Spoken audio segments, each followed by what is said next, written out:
যুক্তরাষ্ট্রে একই দেশে বসবাস করেও বিদ্যুতের বিলের ক্ষেত্রে আমেরিকানদের গুনতে হচ্ছে আকাশ পাতাল পার্থক্য।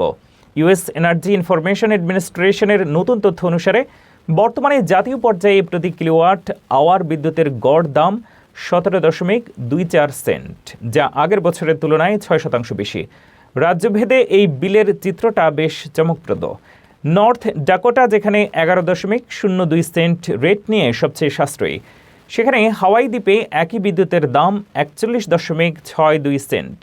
মেইনল্যান্ড বা মূল ভূখণ্ডের রাজ্যগুলোর মধ্যে ক্যালিফোর্নিয়া, ম্যাসাচুসেটস ও নিউ ইয়র্কে খরচ সবচেয়ে বেশি। অন্যদিকে নেব্রাস্কা, আইডাহো ও আরকানসাসে রয়েছে তালিকার একদম নিচে। কেন এই বৈষম্য? জ্বালানির উৎস, আবহাওয়া, অবকাঠামো এবং সরকারি নীতি সবই এই পার্থক্যের কারণ। মুদ্রাস্ফীতির চাপে থাকা সাধারণ মানুষের কাছে বিদ্যুতের এই বাড়তি বিল এখন নতুন মাথা ব্যথার কারণ হয়ে দাঁড়িয়েছে। ভৌগোলিক অবস্থানের উপর ভিত্তি করে নিত্য প্রয়োজনীয় এই সেবার খরচ যে কতটা ভিন্ন হতে পারে তা এই প্রতিবেদন থেকে স্পষ্ট।